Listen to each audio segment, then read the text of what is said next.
Hi class, and welcome back to Sun Devil Learning Labs for 4th grade ELA.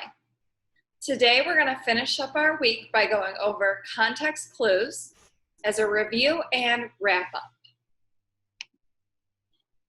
Our objective for our lesson today is I can determine the meaning of words and phrases within a text using my knowledge of context clues. So throughout this week, we've learned about the 5 different types of context clues and how we as readers can use them to identify unknown words in a text.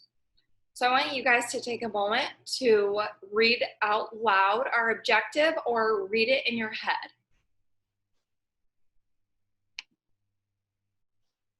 Let's start off by reviewing what exactly context clues are.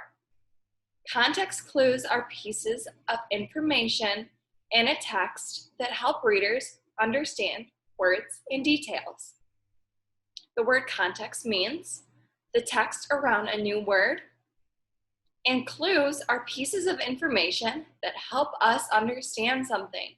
So when we put these 2 words together, we get context clues, which are pieces of information in a text that help us as readers to understand unknown words or details within a text.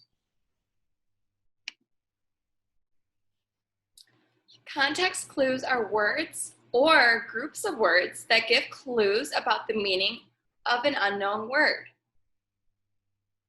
Context clues can be used in a sentence or a paragraph to determine the meaning of an unknown word in any type of reading passage.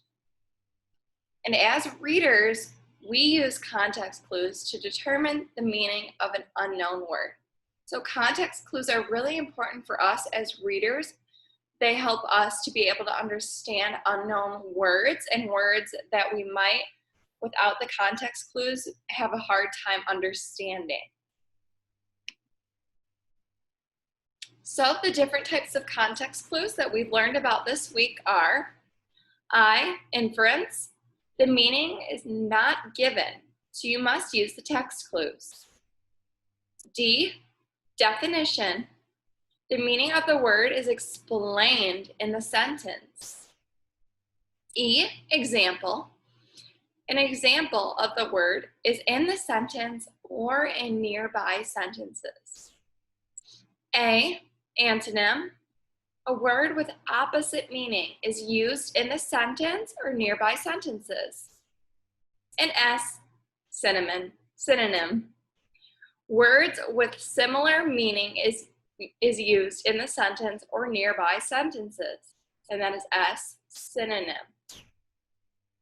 And if we put all of these letters together, we get the word ideas. That can help us as readers to remember inference, definition, example, antonym, and synonym.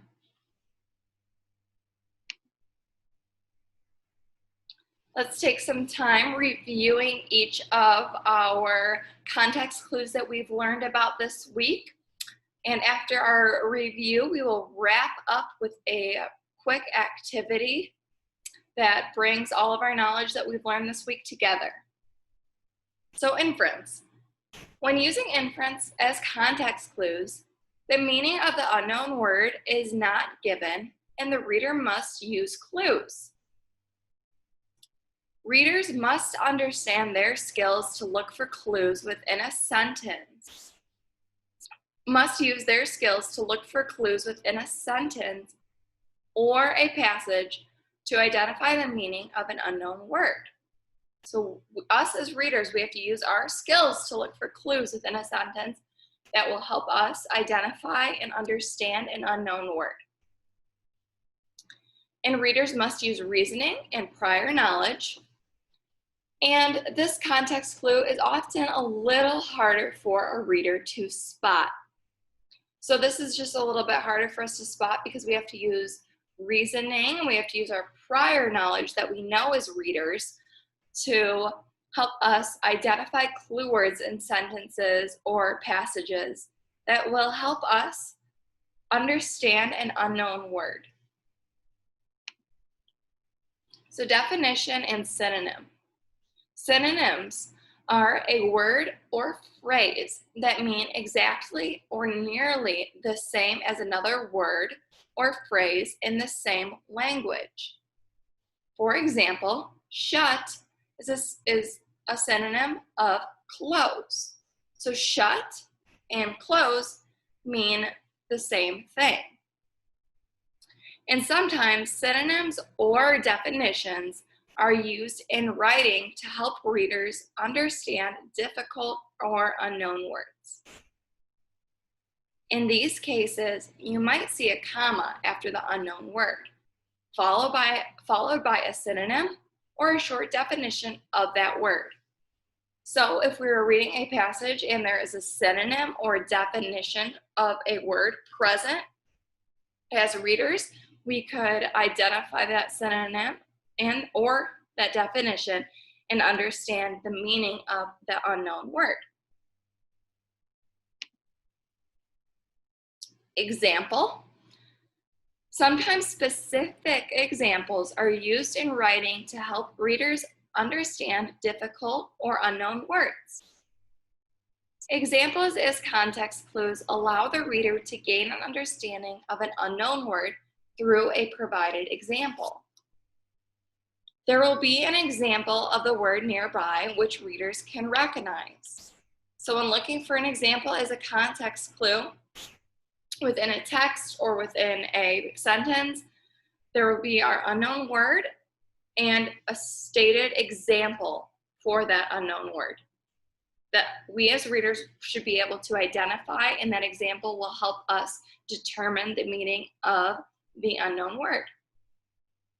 And examples are words that demonstrate the word meaning. Antonym. What is an antonym? A word opposite in meaning to another word. Examples of antonyms are up, down, big, small, stop, and go. As readers, we should all understand that antonyms are a word opposite in meaning to another word. Sometimes antonyms are used in writing to help the readers understand unknown words. In some cases, the writer may use an obvious antonym, but in others, an idea or thing is compared to show a contrast. So antonyms are used within text or sentences to show the opposite of an unknown word. And through using our knowledge, we can identify the meaning of our unknown word through the antonym or through the contrast within a sentence or a text. So please take a moment to grab a pencil and a piece of paper. Now that we've finished up our review of what we've learned this week, we are going to move on to our activity. So go ahead and grab your piece of paper and a pencil. And when you have it, please unpause the video.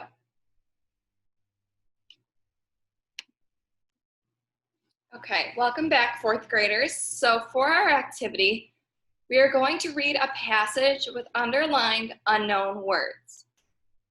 Using the knowledge of context clues we have learned from this past week, we will answer 8 questions. The questions that will be asked will cover everything we have learned throughout the week. These 8 questions that we are going to be answering are multiple choice. So for each of the questions, you'll answer A, B, C, or D. And on your piece of paper that you guys have in front of you, I want you to take it out. And on this piece of paper, please number it 1 through 8. Again, there are 8 questions that we will be covering throughout our reading passage. And the answers will be a multiple choice with A, B, C, or D. So what I'm going to do when we move on to our next slide is I will read the passage to you guys, and the questions will be on the right-hand side, which I will point out in our next slide. And as I'm reading, you guys, if you want to look at the questions and answer them, you can.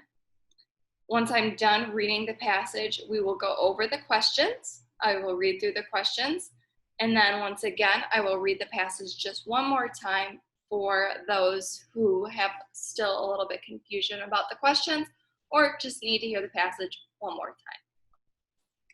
So right now, everyone should have their paper numbered 1 through 8. And again, we will be answering multiple choice questions. Okay, so you guys can see that on the left is our passage, and on the right are our questions. So in our passage, the words, the unknown words, are underlined. These are the words we are going to be focusing on as I read and using context clues, using all the knowledge that we've learned this week to help us figure out what the definition is, help us understand how the word is being portrayed to us and how we as readers can understand the meaning of that word through the text.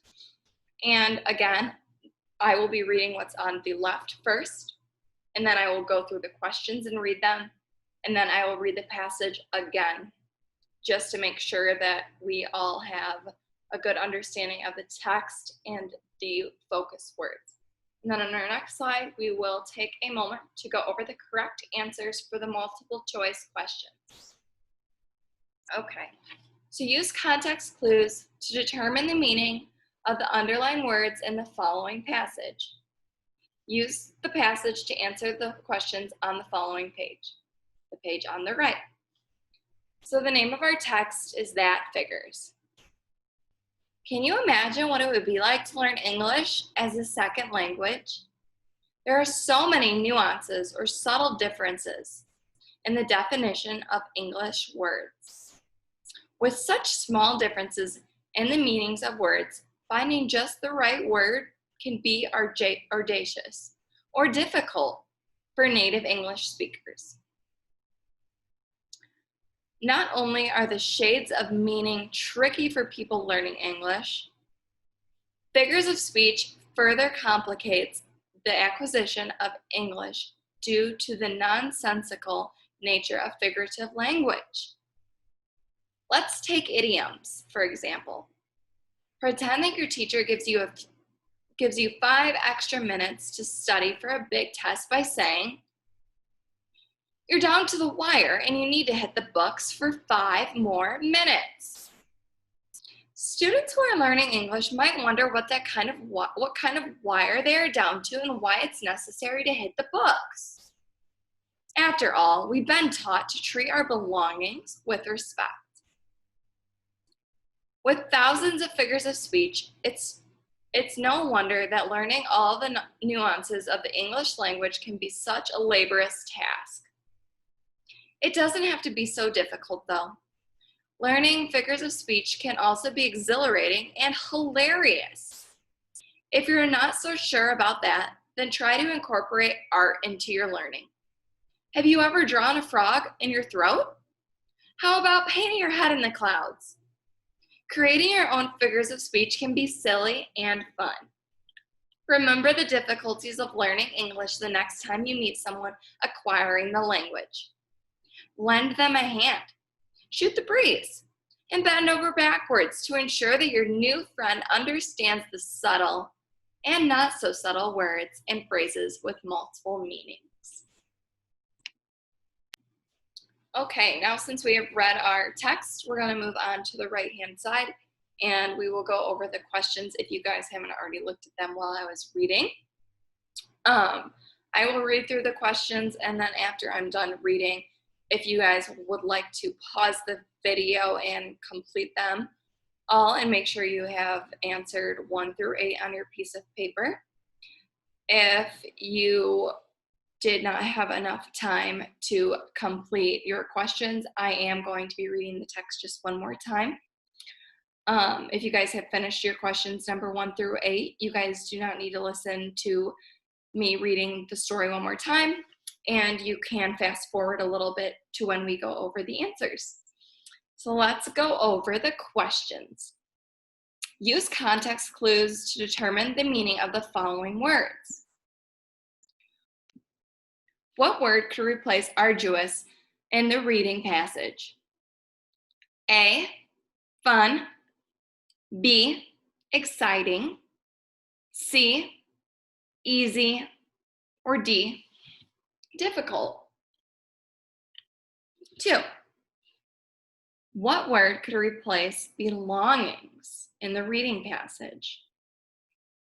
A, friends, B, feelings, C, property, or D, luggage?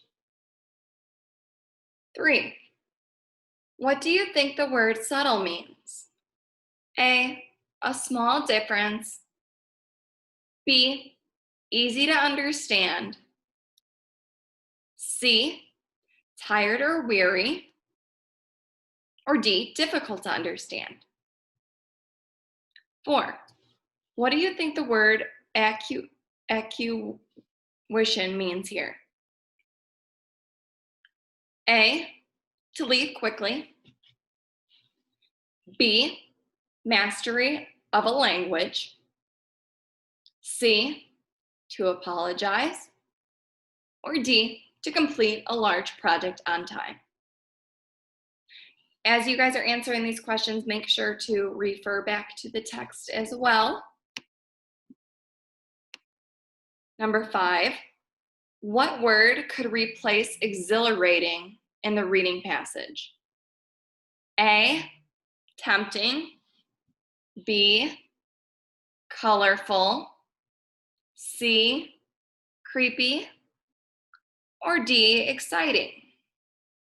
6. What word could replace incorporate in the reading passage? A, display, B, destroy, C, take away, or D, include? 7.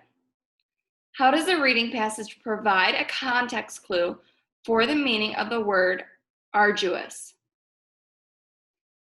A, by providing a synonym, B, by providing an antonym, C, by underlining the word, or D, by spelling it correctly? Number 8, what word can you use to help you understand the word nonsensical? A, crazy, B, difficult, C, nonsense, or D, disrespect? Now I'm going to take a moment to read over the text just one more time. That figures. Can you imagine what it would be like to learn English as a second language? There are so many nuances or subtle differences in the definition of English words. With such small differences in the meaning of words, finding just the right word can even be arduous or difficult for native English speakers. Not only are the shades of meaning tricky for people learning English, figures of speech further complicates the acquisition of English due to the nonsensical nature of figurative language. Let's take idioms, for example. Pretend that your teacher gives you 5 extra minutes to study for a big test by saying, "You're down to the wire and you need to hit the books for 5 more minutes." Students who are learning English might wonder what kind of wire they are down to and why it's necessary to hit the books. After all, we've been taught to treat our belongings with respect. With thousands of figures of speech, it's no wonder that learning all the nuances of the English language can be such a laborious task. It doesn't have to be so difficult, though. Learning figures of speech can also be exhilarating and hilarious. If you're not so sure about that, try to incorporate art in your learning. Have you ever drawn a frog in your throat? How about painting your head in the clouds? Creating your own figures of speech can be silly and fun. Remember the difficulties of learning English the next time you might meet someone acquiring the language. Lend them a hand. Shoot the breeze and bend over backwards to ensure that your new friend understands the subtle and not so subtle words and phrases with multiple meanings. All right. If we do not have numbers 1 through 8 completed at this point, go ahead and pause your video and complete the questions. And please remember to use what we have learned this week about context clues to answer these questions. In our next slide, we will go over the correct answers for numbers 1 through 8.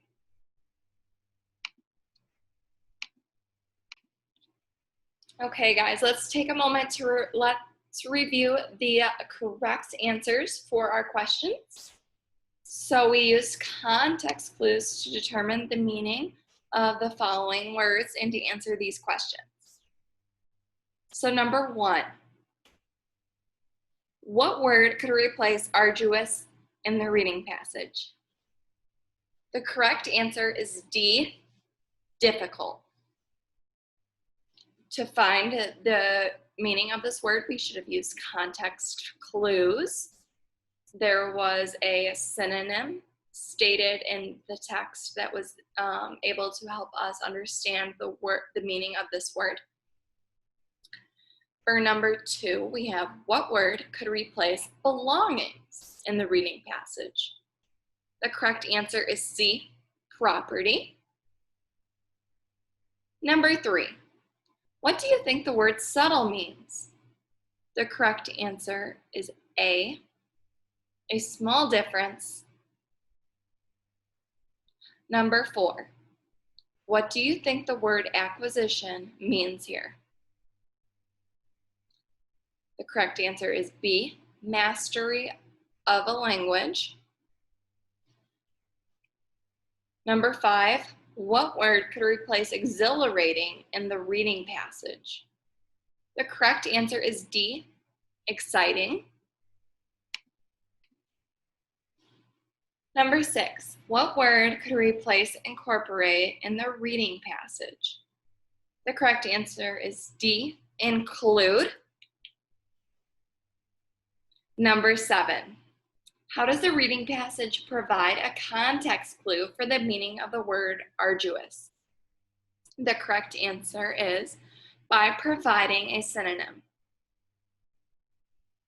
And number 8, what word can you use to help you understand the word nonsensical? Number C, letter C, nonsense. So after going through all of these answers, I hope you guys had the same answers. If you did not, it is okay. Take a moment to correct your answers, and if you need to, look back into the passage and think back on what we've learned this week and really think of how this answer is the correct answer. If you had missed a problem and you now know the correct answer to it, think about maybe the mistake that you made and maybe why you made this mistake, and help yourself to understand why another answer is better. And if you guys got all of the answers correct, you did an awesome job. Everyone did an awesome job. I'm sure you all did a great job on this activity. We will move on to go over what we learned this week. So this week we learned about the importance of using context clues to help us gain an understanding for an unknown word. So in our last activity, we took everything that we learned throughout this week and we combined it into one large reading passage. And through that reading passage, we were able to identify the meaning and have a better understanding for unknown words. We also learned how to determine the meaning of words and phrases within a text using your knowledge of context clues.